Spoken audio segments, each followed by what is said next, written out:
What's up, guys? Welcome back to It's a Party. My name is CJ, and today I am seasoning my new 22-inch Blackstone Griddle. And there's my child, conveniently walking out as I start to record audio. Hey, do you see yourself in the camera? Look right there. This is Phoenix, by the way. I got also in Chase. What does Chase say? Chase is on the case. Chase is always on the case, and so are my kids when I'm recording audio for a video. Okay, go inside.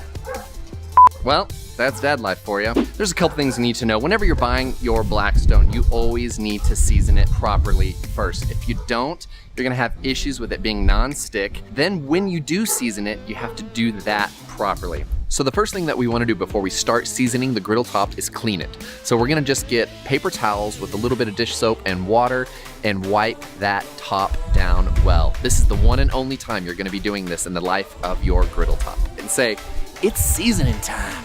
It's season time. Yeah, we're gonna put at least 5 to 6 layers of flax seed oil on your griddle top to get it properly seasoned. So I'd love to tell you why flax seed oil is so awesome, but why don't we just ask Bill Nye, the freaking grilling guy? Check this out. Flaxseed oil is the closest thing to linseed oil, which painters of antiquity would use because it has a specific hardening agent. Nerd alert! So you can use bacon fat, you can use vegetable oil, as long as you get a good seasoning, it's gonna work, but flaxseed oil is gonna be the very best layer. So the first thing we're gonna do is get our griddle scorching hot. So start it up and turn it on high. Make sure as you start to spread this out that you don't leave clumps of oil. That's when you're gonna have issues with chipping in the future whenever you start doing all of your griddling on your Blackstone top.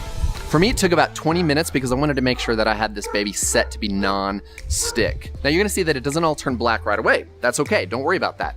As you cook more and more, it's gonna get more and more black for the Blackstone griddle top. This is actually a pretty easy process. You just gotta get it done right the first time. So don't rush it and don't skip out on this. You'll regret it in the long run, I promise that. So thank you guys so much for checking this out. Please be sure to check out our other stuff on YouTube, Facebook, Instagram. Like, subscribe, all that cool business, and be watching for some really rad Blackstone recipes coming your way.